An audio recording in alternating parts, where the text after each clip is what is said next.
എന്റെ കലേഷേ ഊണൊക്കെ എങ്ങനെ ഉണ്ടായിരുന്നു? ഊണോ? മുട്ട ഉണ്ടായിരുന്നോ പരിച്ചത്? ആ ഉണ്ടായിരുന്നു കടയില്. നിനക്കറിയാം പുള്ളി അറുത്ത കഴിച്ച് ഉപ്പ് കഴിക്കാത്ത മനുഷ്യന്നറിയാലോ. എടാ പുള്ളി ഒരു ഇത്രയുള്ള ഉരുള വന്നിട്ട് പറയാ മൊത്തം തിന്നു തീർത്തോണെന്ന്. എടാ ഭക്ഷണം പോട്ടെ 5 മിനിറ്റ് കൊണ്ട് 500 കവിതയാണ് പറയാൻ പാടിക്കാൻ. അല്ല നിനക്ക് പറയായിരുന്നില്ലേ ഇത് കവിത വേണ്ടാന്ന് പറയായിരുന്നില്ലേ? അത് എനിക്ക് ശ്വാസം എടുത്തിട്ട് ഇത് വേണ്ട സാറേ എന്ന് പറയാനുള്ള അവസരമെങ്കിലും പുള്ളി തരണ്ടേ? പറവൂന്നിങ്ങനെ പറഞ്ഞോണ്ടിരിക്കടാ. ഞാൻ എന്ത് ചെയ്യും? എന്റെ ദൈവമേ, സാറായി പോയില്ലെങ്കിൽ വന്നു. ആ എല്ലാരും ഉണ്ടോ അവിടെ? ആ എല്ലാരും ഉണ്ട്. സാറിന്റെ കവിത എന്ത് കവിതയാണെന്നറിയാമോ? അതെ, കൈതപ്രം സാർ വരെ ചോദിച്ചേക്ക. അപ്പൊ നാളെയാണ് നമ്മുടെ സേവന വാരം. അപ്പൊ രണ്ടുപേരും നേരത്തെ ഇനി വന്നേക്കണം. അതെന്തിനാ? കാടും പടലും ഒക്കെ ഒന്ന് വെട്ടിത്തെളിച്ച് എല്ലാം ഒന്ന് വൃത്തിയാക്കണം നമ്മുടെ സ്കൂളിന്റെ പരിസരമൊക്കെ. ആ സാറേ, ഞാൻ ഇപ്പഴാ ഓർത്തെ.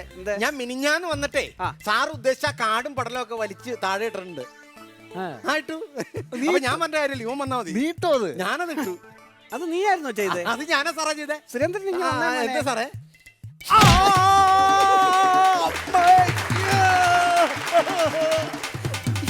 എന്താ സാറേ, എന്ത് പറ്റി? ഇപ്പൊ നീയായിരുന്നു ഞാൻ കഷ്ടപ്പെട്ട് വളർത്തിയ പിന്നെ കുരുമുളക് തയ്യല്ലാടെ വലിച്ചു പറിച്ച് കളഞ്ഞത്. അയ്യോ എടാ സുരേന്ദ്ര, ഇത് നീ ചോദിച്ചു വാങ്ങിച്ചാ?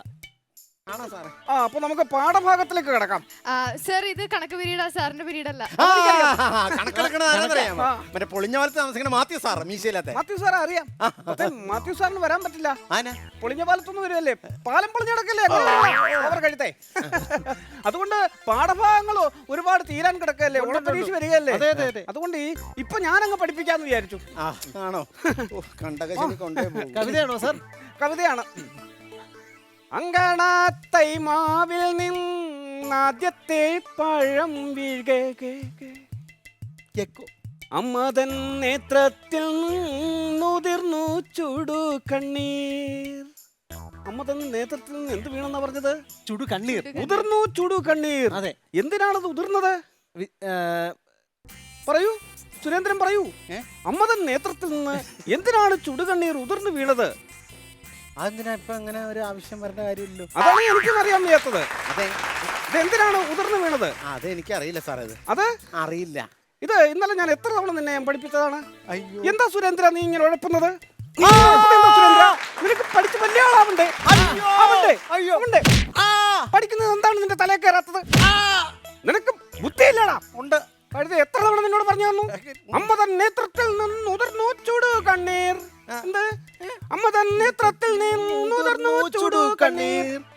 എന്തിനാണ് ഈ ചുടു കണ്ണീർ ഉതിർന്നു വീണത്? അത് സാറ് എന്ന പ്രോഗ്രസ് കാർഡിനകത്ത് മാർക്ക് കുറഞ്ഞത് കണ്ടിട്ടായിരിക്കും. നിന്നെ ഞാൻ വെട്ടിപ്പൊളിച്ചു വിടണം, ഞാൻ പറഞ്ഞേക്കാം കേട്ടോ. സാറേ, സാറിനെ തല്ലരുത്. വടി തന്നാ ഞാൻ തന്നെ എന്നെ തല്ലിക്കോളാം. അല്ലടാ, നിന്നെ തല്ല് തല്ല്. പഠിക്കാതെ വരുവനി. ശിക്ഷിക്കുന്നതിന് ഒരു അതിലുണ്ട് കേട്ടോ. അപ്പോ ഇനി അടുത്തത്, ഉൽപ്രേക്ഷയുടെ ലക്ഷണം എന്താണ്? പറയൂ സുരേന്ദ്രൻ തന്നെ പറയൂ. സുരേന്ദ്രൻ പറയൂ. നിന്നെ ഞാൻ ജില്ലാ കളക്ടറാക്കും. എന്നത്തിന്റെ ഉൽപ്രേക്ഷയുടെ അർത്ഥം, ലക്ഷണങ്ങൾ എന്താണ്? പറയൂ. ഉൽപ്രേക്ഷയുടെ ലക്ഷണങ്ങൾ എന്താണ്? എന്റെ വാവാ, ഈ ഉൽപ്രേക്ഷയുടെ ലക്ഷണം അല്ലേ? അതെ അതെ, ഉൽപ്രേക്ഷയുടെ ലക്ഷണം. ഈ ഉൽപ്രേക്ഷ വന്നു കഴിഞ്ഞാൽ അത് കേട്ട് പഠിടാ, കേട്ട് പഠി. ഭയങ്കര തലവേദനയായിരിക്കും. ജോയിന്റിനൊക്കെ വേദന ഉണ്ടാവും. അത് ഡെങ്കിപ്പനിയല്ലേ? ഇല്ല, മഴക്കാലത്താണ് ഉണ്ടാവണം. കൊതുക് കുത്തുമ്പോ. ഞാൻ എന്താടി കേൾക്കുന്നത്? സുരേന്ദ്രന്റെ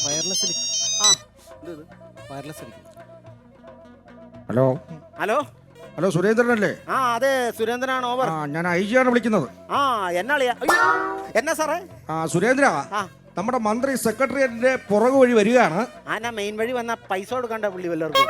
എടാ, അതല്ല, എളുപ്പ വഴി അതാണല്ലോ. അപ്പൊ മന്ത്രിക്ക് പ്രൊട്ടക്ഷൻ കൊടുക്കണം. ആണോ? അപ്പൊ അങ്ങോട്ട് എത്തുമല്ലോ. ശരി ശരി ശരി. അതെ സാറേ, എനിക്ക് ഈ സാമാനൊന്നും ക്ലാസ്സിൽ കൊണ്ടുവരുന്നത് നിന്നോട് 100 തവണ ഞാൻ ഹലോ ഹലോ സുരേന്ദ്ര, ഒരു കാര്യം പറയണ്ട. ഹലോ, എന്താ സുരേന്ദ്ര, നീ കേൾക്കുന്നുണ്ടോ? സുരേന്ദ്ര, നീ പെട്ടെന്ന് പറഞ്ഞ IG ആണ് സംസാരിക്കുന്നത്. സുരേന്ദ്രൻ എവിടെ വരുന്നാടാ നീ പറയുന്നേ? സെക്രട്ടേറിയറ്റിന്റെ പുറകെ വരണം. അയ്യോ, സുരേന്ദ്രൻ ഇവിടെ ക്ലാസ് നടക്കല്ലേ, സുരേന്ദ്രൻ എങ്ങനെ വരാൻ പറ്റും? സുരേന്ദ്രൻ, എന്താണ് ഈ പറയുന്നത്? നിങ്ങളാരാണിത്? ഹലോ സുരേന്ദ്രൻ, നിങ്ങളാരാണ് ഈ സംസാരിക്കുന്നത്? നിങ്ങളാരാണ്? ഞാൻ IG ആണ്. IG. ഇവിടെ താൻ IG ആണ്, തന്റെ ഭാര്യയ്ക്കും പിള്ളേർക്കും കൊള്ളാം. സുരേന്ദ്രൻ, സൂക്ഷിച്ച് സംസാരിക്കണം. Surendran, you are suspended. അയ്യോ എന്റെ ജോലി പോയി. നിക്കടാ സുരേന്ദ്ര അവിടെ. ആ, സുരേന്ദ്ര അവിടെ നിൽക്കാനാണ് പറയുന്നത്. ഇവിടെ പാഠഭാഗം പഠിക്കാൻ ഇവിടെ വന്ന മര്യാദക്ക്.